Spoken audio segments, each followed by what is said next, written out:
Selamat sore sahabat Sonora, senang banget di sini saya Boy Pamungkas kembali lagi nemenin Anda ya di sore hari ini untuk Sonora Sore kali ini.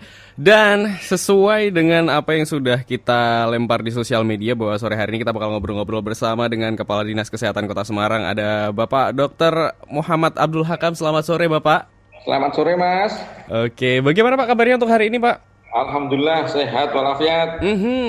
Dan sore hari ini ya Pak ya kita mau ngomongin soal nikah dan kawin boleh tapi hamil jangan dulu gitu ya Pak ya, kurang lebih ya Pak ya. Ya. Saya akan mengajak Anda dulu untuk mendengarkan satu video ini yang menjadi bumper awal untuk obrolan kita sore hari ini. Ini dia. Bu, kami dari Puskesmas Purwoyoso Dinas Kesehatan Kota Semarang ingin menghimbau untuk ibu-ibu di Kelurahan Purwoyoso khususnya di RW 3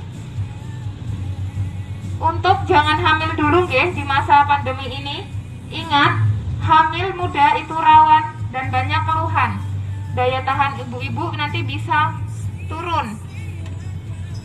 Ibu-ibu bisa mual muntah dan mudah terserang COVID-19. Tunda hamil dulu, kawin boleh, nikah boleh, tapi hamil jangan. Ingat ya ibu-ibu, sekali lagi tunda hamil dulu. Kawin boleh, nikah boleh, hamil jangan. Bapak-bapaknya ditahan dulu nggih. Boleh nikah, boleh kawin asal pakai kontrasepsi.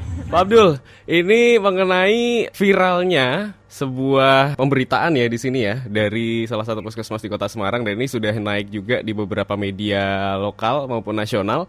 Dia mengenai dilarang dulu untuk ibu-ibu ini untuk dilarang hamil dulu nih, untuk ditunda dulu seperti itu. Ini Bapak menanggapinya seperti apa Pak? Ya, textbooknya itu sebetulnya dari BKKBN itu memang seperti itu, textbook ya. Baik. Tapi karena dibawakan dengan serius tanpa mimik ekspresi, jadi banyak persepsi akhirnya. Jadi kalau kita hidup di Jawa seperti ini, itu pasti orang akan sensitif terhadap kata-kata demikian. Boleh, nikah boleh, tapi jangan hamil gitu. Nah, ini yang menjadi pertentangan di beberapa kalangan. Saya lihat sampai kemarin kalau sama hari ini mungkin sudah 2 jutaan mungkin ya. Sudah banyak sekali ya Pak ya.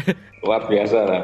Tapi justru dari situ sebetulnya pesannya untuk teman-teman dari BKKBN atau mungkin dari Kementerian dan juga ini malah justru tersampaikan dari ini.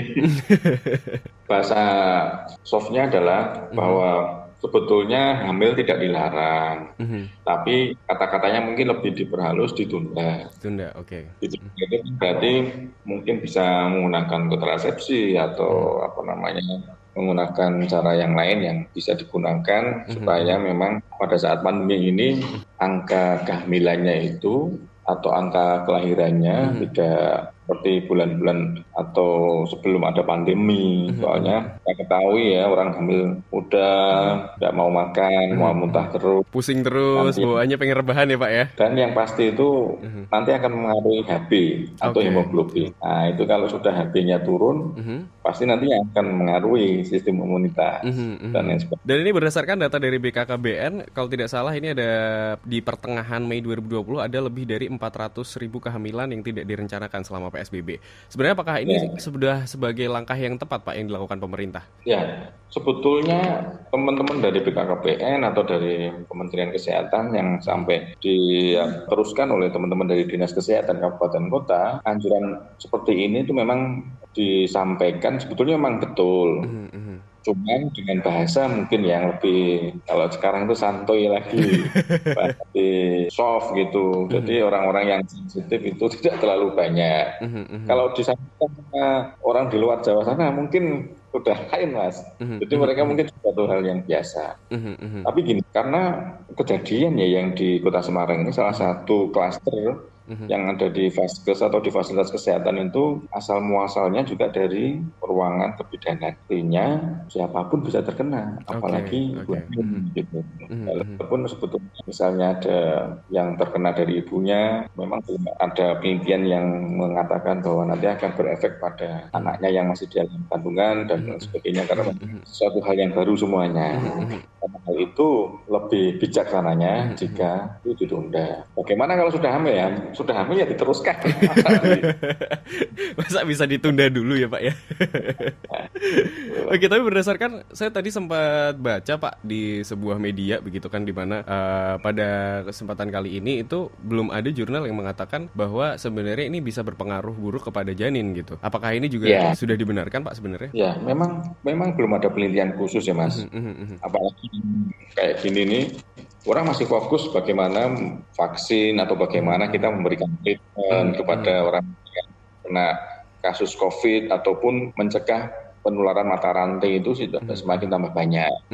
Salah satunya, masing-masing bidang atau masing-masing profesi itu kan mempunyai kemampuan untuk bisa mencegah mata rantai penularannya itu tidak semakin tambah banyak. Itu di awal saya sudah sampaikan, ternyata di Kota Semarang salah satu klaster yang terkena juga dari sana, Iya. gitu. Gitu loh maksudnya. Makanya anjuran ini dari pemerintah memang sebetulnya sudah sangat tepat sekali. Oke, seperti itu. Dan kemudian sebenarnya kalau misal untuk ibu-ibu yang sudah hamil nih Pak, kira-kira resikonya itu akan terjadi seperti apa Pak sebenarnya? Ya, orang hamil itu yang terjadi Mas, kalau di 3 bulan pertama itu biasanya kan mual muntah, tidak mau makan, pasti akan berpengaruh nanti dengan sel darah merahnya atau HB-nya. Kalau HB turun, itu pasti akan mengaruhi sistem imunitas atau Oke. sistem kekebalan tubuh. Kalau kekebalan tubuh itu turun, bakteri atau virus yang sekarang ini baru viral atau baru pandemi, ini bisa masuk ke tubuh si ibu. Nah, ini yang dikhawatirkan. Kemudian ada setelah bulan April atau awal Mei itu memang ada himbauan. Begitu dia sudah masuk di 3 bulan terakhir, itu memang ada, apalagi yang mempunyai faktor risiko yang tidak bisa dilahirkan di puskesmas atau fasilitas tingkat pertama, maka siap-siap harus dilakukan pemeriksaan screening untuk apakah ada indikasi ke arah COVID atau tidak. Nah, ini kan juga artinya butuh effort juga ya, effort petugas dan effort juga untuk si ibu.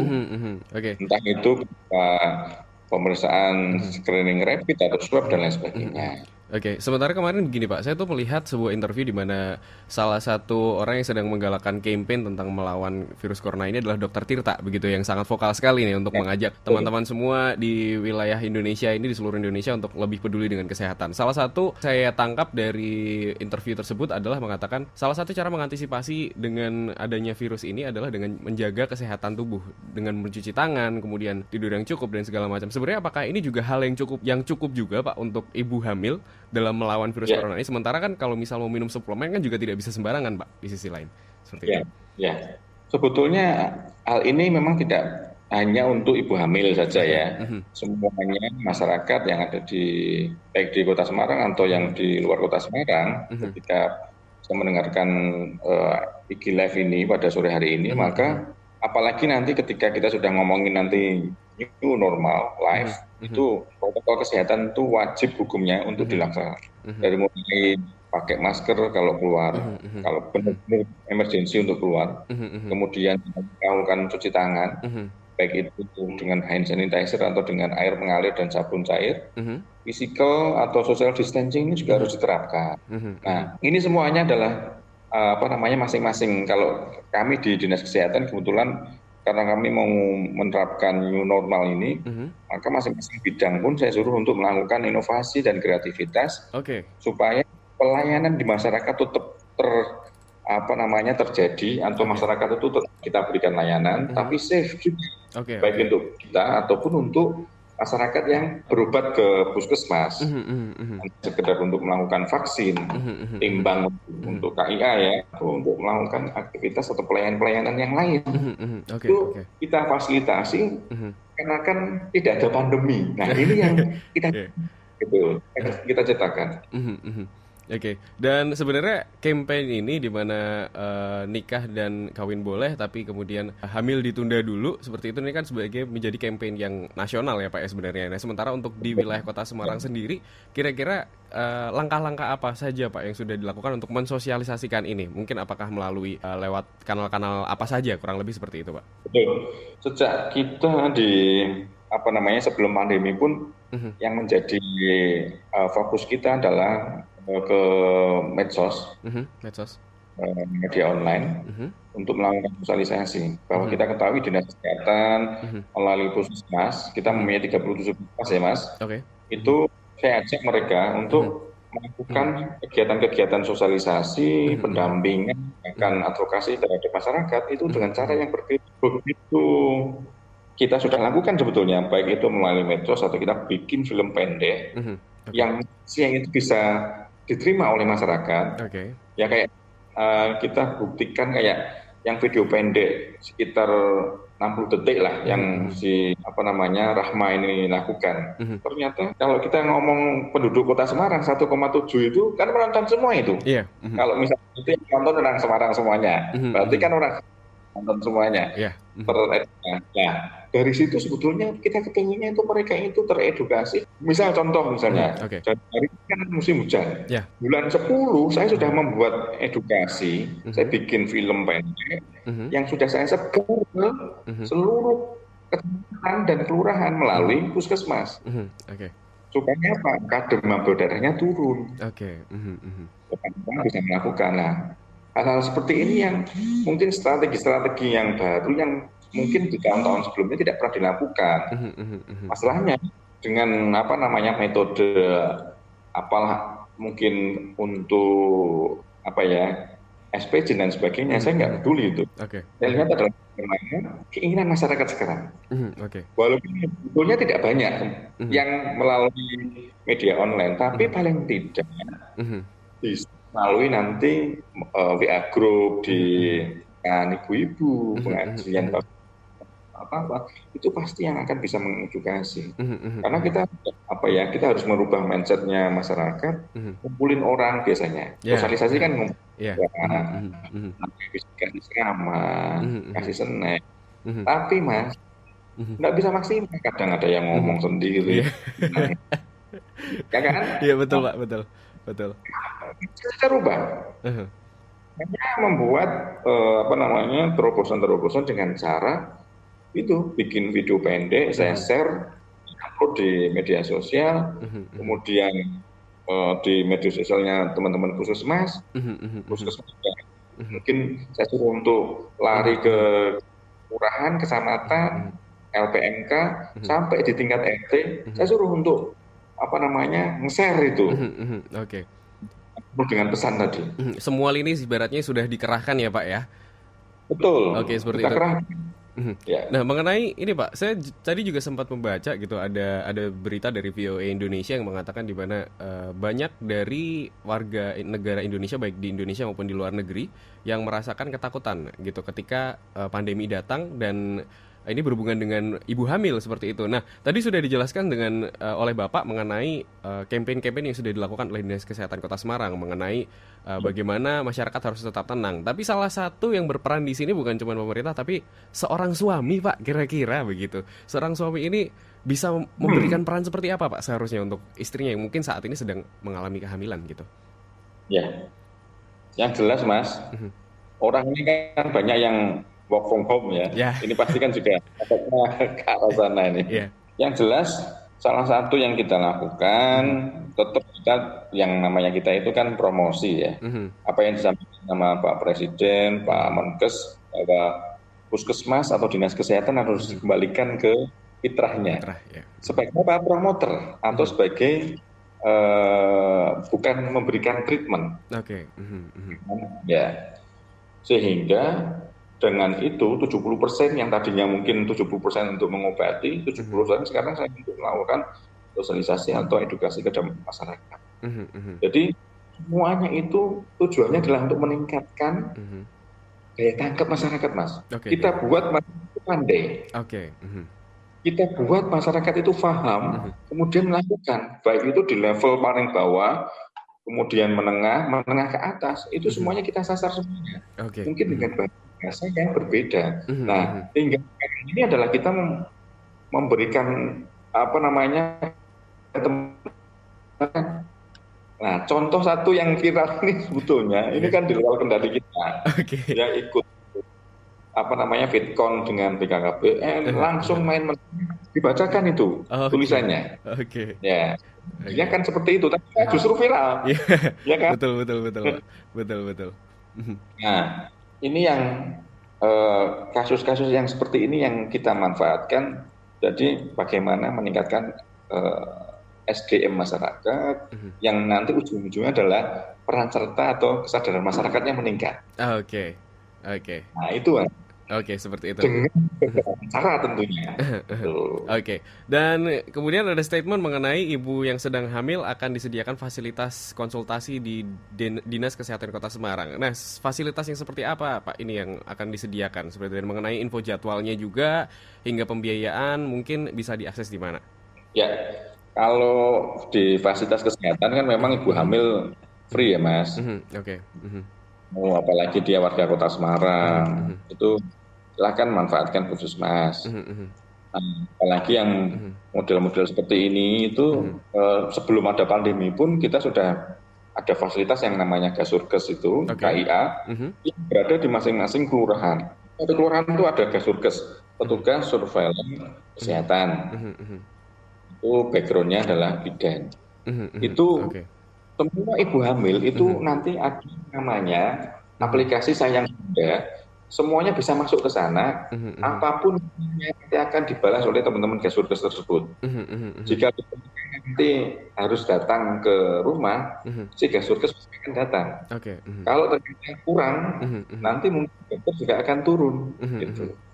Oke. Jadi kita dampingi, kita fasilitasi kalau memang diperlukan untuk kontrol di fasilitas kesehatan, pasti nanti akan kita fasilitasi.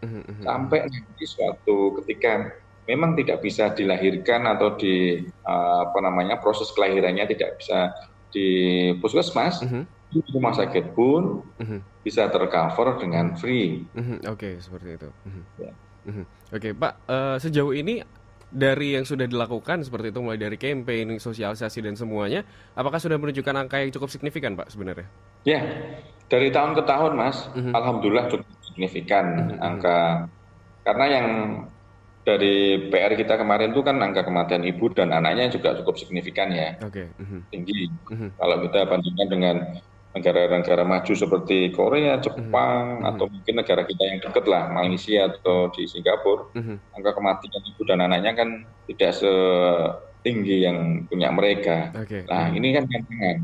Salah satunya gini, Mas. Oke. Dari 100% yang misalnya kayak ibu hamil, kemudian ada kematian itu 50%, itu setelah kita lakukan penelitian 50% itu adalah ibu-ibu yang produktif, dia bekerja di perusahaan. Oke.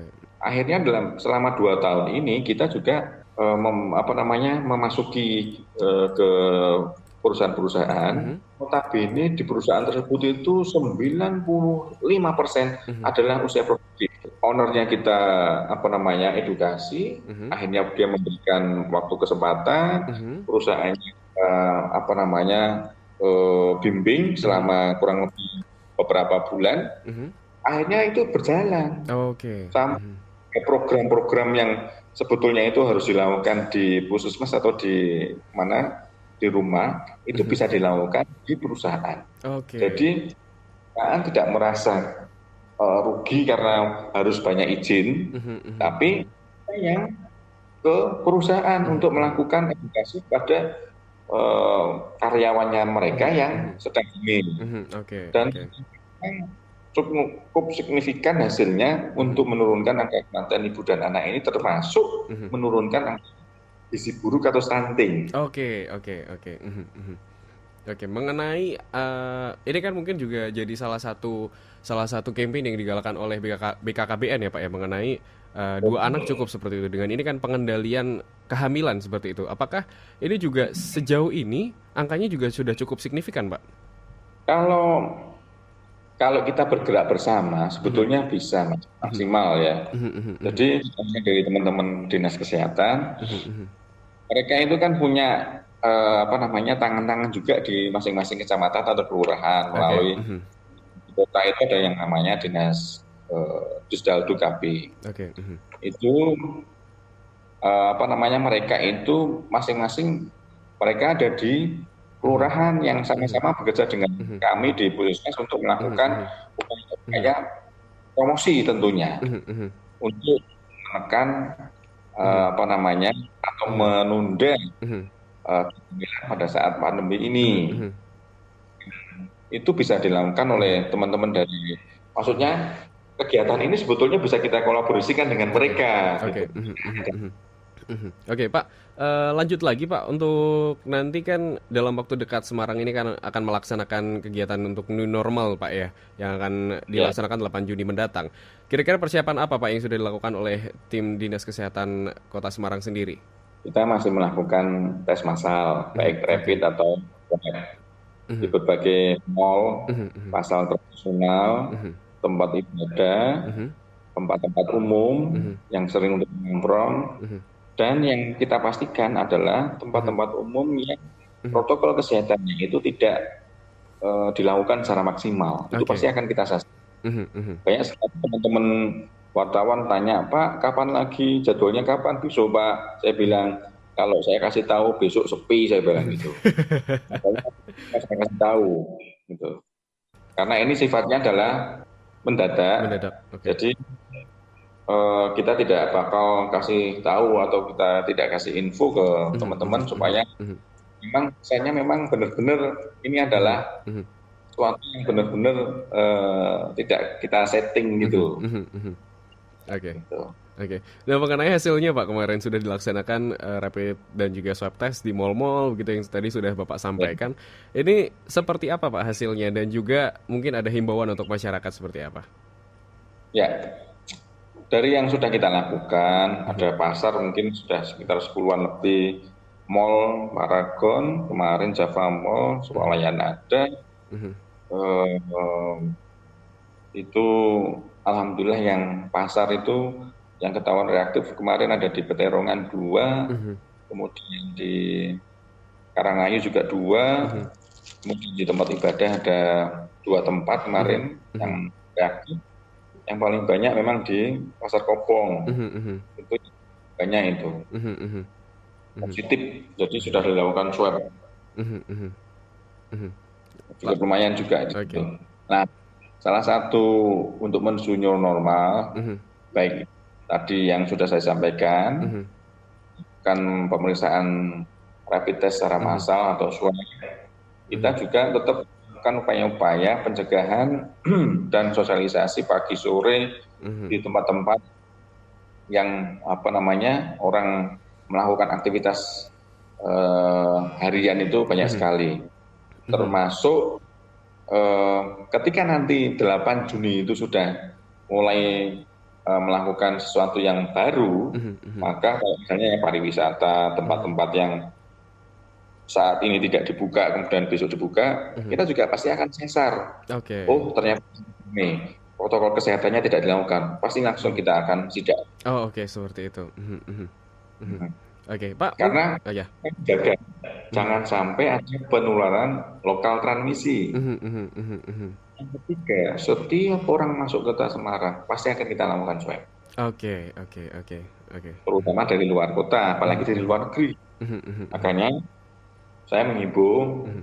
teman-teman semuanya yang Mhm. mendengarkan secara sore ini, Mhm. kita sudah kerjasama dengan RT, RW, Mhm. lurah, camat. Mhm. Ada orang baru datang, Mhm. silakan lapor ke 112 Mhm. atau lapor ke puskesmas, nanti Mhm. pasti akan kita tindak lanjuti. Oke. Mhm. Mhm. Oke, mungkin terakhir Pak, tips untuk menjalani new normal gitu, apalagi ini terkait dengan baiknya untuk perencanaan kehamilan di tengah pandemi seperti ini. Silakan, Pak.